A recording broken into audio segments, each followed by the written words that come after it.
set a vision for your life and then run with it. Don't be distracted by everything that the world offers, but know what your purpose is and then set your mind and your heart to it, and you'll have a great success in that. This podcast encourages and empowers you to create your own unique real story, develop your own unique real statement, and discover your own unique real self. The power is yours. Good morning, Amy Revell. Previously, episode 1487 of the 12-Minute Convos podcast. It's been just 2 years, 2 months, 18 days, 7 hours, and 15 minutes since we last recorded that conversation. That was then. This is now. Amy, how are you doing today?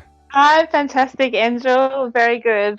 Let's talk about the art of decluttering. Definitely, that was what we spoke about when we first had our conversation. Oh my, and that went into so many other aspects. It felt even philosophical listening to the conversation. You know, dream, pause, declutter, organize, enjoy the freedom. Yeah. It just was such of a amazing conversation. Please, Amy, I would love to know how things have evolved for you today. Well, things have evolved in a beautiful direction. My podcast co-host, Kirsty, and I, we're running separate businesses and doing a shared podcast. So we've since decluttered our personal businesses and we have merged into one big, happy, intentional family.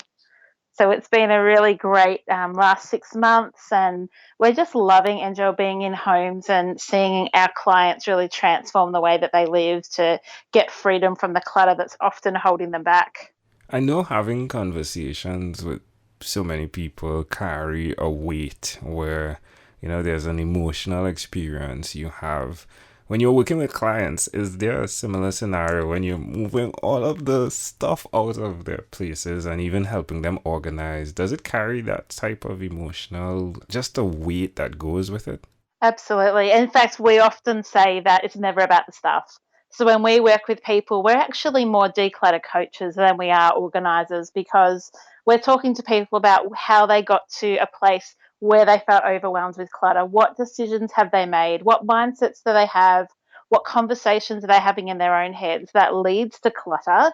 So we're keen to not only help people physically do the work and get rid of the excess, but to really work out their whys and hows and their motivations, and ultimately help them to be really intentional in the way that they live, which then has a flow-on effect to an uncluttered space that they live in. I have clutter to some level in that, hey, I have books that are for sale that I put in front of my face because in Trinidad we always say out of mind, out of sight, out of mind, right?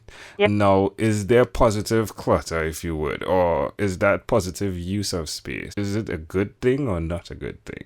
I think anything that distracts you from your purpose and your goal in life is clutter. So if you've got 400 books, but they're not distracting you or taking away from actually what you want to do in life, then they're not causing you any pain. But if you've got 10 books and they're always distracting you and you feel like you really should get rid of them and you keep looking at them and you have guilt associated with them, then I think then that is clutter. So it's really about having a clear vision for what you want in your life. And decluttering is about getting rid of anything that doesn't serve or fit into that vision. Now, you have children in the midst of it, right? There are children that bring with them, it seems as though, their own level of clutter, right? How do you manage that? And how have they evolved seeing what mommy's doing? Yeah, well, my boys are 11 and 13, and they're both fairly organised and minimalist, but it really is a culture. So if I just said to them once a week, go to your room and clean it, but never gave them the tools or the understanding or the reasoning of why and what benefit it brings for them, they're probably never going to be kids that keep a minimalist bedroom. But because we talk about the why and what the freedom is that it gives you, you can go to sleep well, you can find what you need, you can bring friends over, you don't have waste, you don't spend your money on things that you don't need, that the motivation's actually there. So even when I work with other people's kids, it's not just about helping them tidy their rooms, but give them that motivation of the why so that they can own it and not just be doing it out of obedience. Are you still a passionate Jesus following Christian, like you said on our first conversation? Absolutely. And Jesus taught a lot about excess and stuff. And he also taught a lot about where our money is, our heart is, but also often where there is a lot of distraction, a lot of clutter Hey, that come can on, take you're us away. taking my question. You're answering it before. That's great. I'm joking. In the Bible and in ancient biblical wisdom, that teaches us that excess and clutter is not part of God's best for us. There's a part in the Bible that talks about Jesus saying, and I think it's, and don't quote me on this, folks, but it's to the note of, paraphrasing here, he Mm. doesn't have a home to call his own, a house, right? Like even the Son of Man doesn't have a house to call his own. When I read that, it felt as though there's like an emotional sadness at the same time that's connected with attempting to go after your purpose. Would you say that's married in there from your experience? Well, I think that as a culture, that there is a sense of security. When you think about Maslow's hierarchy of needs, like that sense of security in a home and safety is actually really important. And until people have that, it's very hard to move on to life purpose and altruistic decision making and all of that kind of thing. So I think that there is a level of safety and security that comes in a home, but when that home becomes your identity, I think that there's a shift that's happened that is possibly not heading you in the right direction. When you deal with clients or when you're working with clients, is there a point where you are able to see the potential of the person in a unique way? Is that what's happening where you represent them, where you're the mediator for them between the self that's saying clutter, clutter, clutter, and the self that's saying you can declutter, you need the freedom? Absolutely. And I think often professional organisers come in as a voice of encouragement who can see through the distraction. A lot of our clients, when they see their homes, all they see is clutter. Whereas when I walk into someone's home, even if it's messy, I can see hospitality, I can see intimacy, I can see friendship, I can see creativity.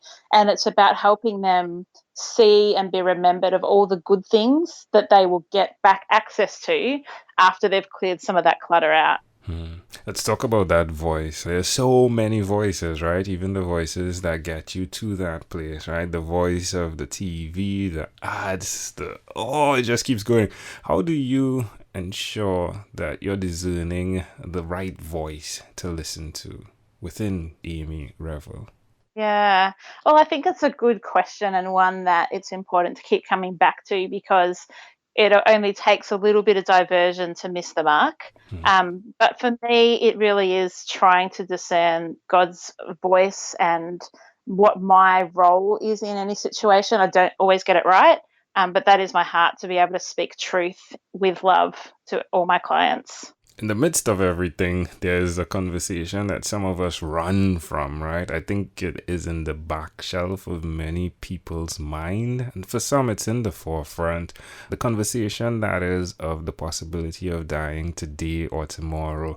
How do you plan with that conversation? Is it in the forefront or the back end of your mind, the back shelf? Probably the back shelf nowadays, but when I'm with clients, there is that question, and I certainly wouldn't bring it up intentionally in a first or second session with someone. But there is the question of is this something that you would want to pass on if you were to die tomorrow? Is this something that is valuable enough that you need to tell its story so that one day when somebody goes through your things, this isn't going to get thrown out with the old newspaper? Like there has to be a way of honoring the important things now so that they can be honored once we're gone. And it can feel morbid, but it also is a great motivator and a great equalizer to say, well, no possession that we have is going to stay forever, and it's certainly not going to stay forever ours. And so ultimately, everything will be decluttered. So control what you can. And if there is something that's really important, what way can we honour that so that it doesn't get lost in the mix? Of course, your husband and you make the team that's agreed on this from our last conversation. How has he evolved through the last couple of years with everything that's going on with the perspective of minimalism? Yeah, he loves it. I think we've really noticed it playing out in our church family too, is that we've become a church that isn't with all the bells and whistles, that it really is cut back just to the heart and connecting people with God, and there's not a fanfare that goes with it. And so minimalism really does impact everything that we do, even if not cognitively, it certainly is infiltrated for the better. Amy, my friend, it is such of a grand opportunity to get to call you and to hear that you've not given up, how things have evolved.